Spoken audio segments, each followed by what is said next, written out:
Hey everybody, this is my 20-gallon open-topped office tank, and today we're just going to do a simple water change. So this is going to be a basic before and after video, and the reason I'm doing a water change today is because I've recently medicated the tank. I had an apistogramma in this tank that was not looking very good, and so I treated the tank with API General Cure, not having any idea what might be ailing the fish. So the General Cure is always a good sort of go-to if you're not really sure what's going on. A lot of times that will sort out whatever your issue is. Unfortunately, in this case, it did not sort out the issue, and I lost my apistogramma. Again, no idea why or what happened. All the water parameters are fine. All the conditions are right. It just never really thrived in this tank. I got it, I don't know, maybe a year ago from one of my viewers who was moving and couldn't take it with him, so I took it off his hands. And I did my best, but it did not make it more than about a year in my hands. And so now we no longer have the apistogramma in this tank. So I'm going to do a big water change. I'm going to get some of that medicated water out of there. I'm not going to bother with carbon or anything like that. It's not that big a deal. In fact, the medication has probably already sort of run its course and is kind of doing nothing in the tank at this point anyway. So again, pretty significant water change. I'm going to remove that air stone. I only put it in there for the sake of doing the medication, and once the treatment's over, the air stone is going to come out. But I'm going to be pulling a few of my fish out of quarantine and putting them in this tank, so on the after side of this video we'll get to see some new fish in this tank. So without further ado, we're going to call this your before, and there's your after. So I actually wound up doing more than I intended to while I was in there. I did quite a bit more than I intended to while I was in there. The first thing I did was a simple water change. I didn't even use the gravel vac. I just did the skimmer and pulled some surface stuff off. I've got some dead floating leaves that were in there and that sort of thing. And so I did a mediocre minor water change while I was doing that. But as I did it, I decided I was going to remove some of the Java moss that was growing all around the power head back there. And when I did that, it started sort of exposing how much that Java Windelov had really taken off and gotten going. And so I decided I was going to thin that out a little bit. Plus, I wanted to double check. Several of my viewers suggested that the reason my apistogramma was not doing well was because it needed a cave to live in. And I know it's hard to tell, but underneath this huge mass right there is one of the few pieces of artificial decor I have in any of my aquariums, and that is a big old artificial plastic cave back there. You can now see straight through it and out the back. So one of the things I wanted to do was lift that up and sort of feel around underneath of it and make sure it was still open under there and that the Java had not rooted and packed it full of, crud or whatever. And it was indeed wide open. In fact, I disturbed my clown pleco that was living under there. So the clown pleco was under there, but that would have also allowed for the apistogramma to go into this cave. And it never really did. It always just kind of huddled underneath of the heater over there. Some people suggested that's because the tank wasn't warm enough. I find that a little hard to believe, but I suppose it's possible. I didn't think apistogrammas needed water that was that warm, but I suppose that's a possibility. Maybe the water temperature wasn't high enough.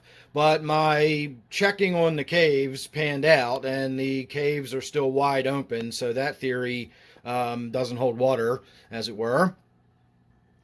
So while I was doing that, I decided I may as well thin all that Java fern too. And of course, when I did that, it stirred up so much mulm and detritus and everything all swirling around the tank.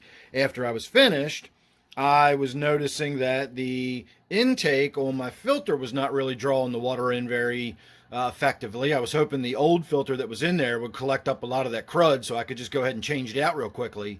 But it wasn't really pulling the water in. So I swapped the filter out. Turned out the filter was not all that clogged up, but the filter intake tube was starting to grow all of the biomedia or biofilm and stuff that grows in there, and it was reducing the amount of water flow. So I took that out, I rinsed it out, I put a new filter pad in, and that got the water swirling around again. But once everything sort of settled on the bottom, I had a thick carpet of crud. So I got my gravel vac out and I went around and I did another water change and pulled all of the stuff that was very easy to get to off the surface. I'm still trying to see if I can get some kind of denitrifying bacteria to grow in this tank. It's got really fine sand in it that's about 2.5 inches deep, maybe 3 inches deep in some areas, and it's got a layer of gravel on the top of it. So you can see here where I poured water back in the tank, even just a little bit of disturbing it will sort of swirl that sand around. So I've got to be really, really careful between the roots of the plants not to disturb them. But I also don't want to disrupt any beginnings of any bacterial growth that I've got going on in there. You can see all the weird dark colors and blotches that are starting to grow in the sand. I'm assuming that's good, hoping that's good anyway. And who knows, over time we might get a little bit of denitrifying effect of that. I haven't yet given up. I haven't really gotten any of it that I can notice yet, but I also haven't given up hope that we might get some of that. So, did a very, very gentle gravel vacuuming. I got a bunch of that crud and mulm and stuff out of there. And for the one who asked me about mulm and what I'm talking about when I say that, that is mulm, M-L-U-M. M-U-L-M. I'll get it right one of these times. It's mulm, and it's the completely broken down crud that's left in the tank. It's that sort of light, wispy, powdery stuff that even the slightest disturbance will have it swirling up and swirling around the tank. That is known as mulm, and that is what I'm talking about when I say that. And so I got a lot of that out of the tank.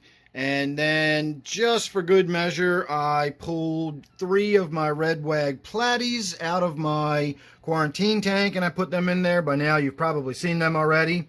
They're kind of hard to miss, and that's exactly the point. I really wanted a nice, vibrant splash of color in here that you'd have a hard time missing when you looked in here. So now, my only problem with this tank, or the only thing I need to really do to kind of top this tank off, is to put some sort of feature fish in here, as I like to think of it, some sort of something that is not going to be too aggressive when it comes to feeding. I don't want it eating my small endlers in here. I also have some other fish that are in my quarantine right now that I think are going to go in this tank, and they're pretty small. So I don't want a fish that's going to eat, we'll say, neon-sized fish, but I do want something that's going to keep my guppy population in check. For about the last couple of weeks that the Apisto was alive, it sort of stopped eating the guppy fry, and the guppy are now kind of taking over this tank, and with nothing in there to keep that population in check, I'm going to have a lot of guppies on my hands. I've already got a tank full of them in the basement where I had one breeding, and I've got a lot of guppies now. So definitely got to get something in this tank that's going to help for guppy control. And finally, I will say that I am definitely seeing the benefits of putting that root tab on my temple plant here. It looks a lot better already. I'm starting to get a nice reddish color coming back into the leaves. I'm getting some vigorous new growth coming from where I cut it. You can see this little stem right here is a nice new stem, nice and bright green. So I'm really happy with the way that root tab, that's just a single tab in the tank. Now, I did check the nitrate on the water before doing the water change, and it was pretty high. It was up in the red a little bit, just kind of over that line, and that's a little unusual high for this tank. So, again, not really sure if that tablet that has nitrate in it, or has nitrogen in it, would have had that impact. I doubt it. I really, really seriously doubt it. For one, it's a very small amount of nitrogen, and two, it's down under the soil, or the sand in this case, and it's right where the roots have ready access to it. So any nitrogen compounds that are released, I think, are going to be taken up by the roots pretty much immediately and are never going to really enter my water column. And again, even if they did, it's such a small amount of nitrogen that's in these tabs that I can't imagine that actually affecting a nitrate test. But who knows? We'll see. Maybe I'll just drop one in a glass of water and let it dissolve, and we'll see if the glass of water shows nitrate in it again. That'd be an interesting experiment. So make sure you're subscribed. You won't miss that or anything else. You never know what's going to get with me. So thanks for watching this one. Hope you enjoyed. I'll see you real soon in the next one.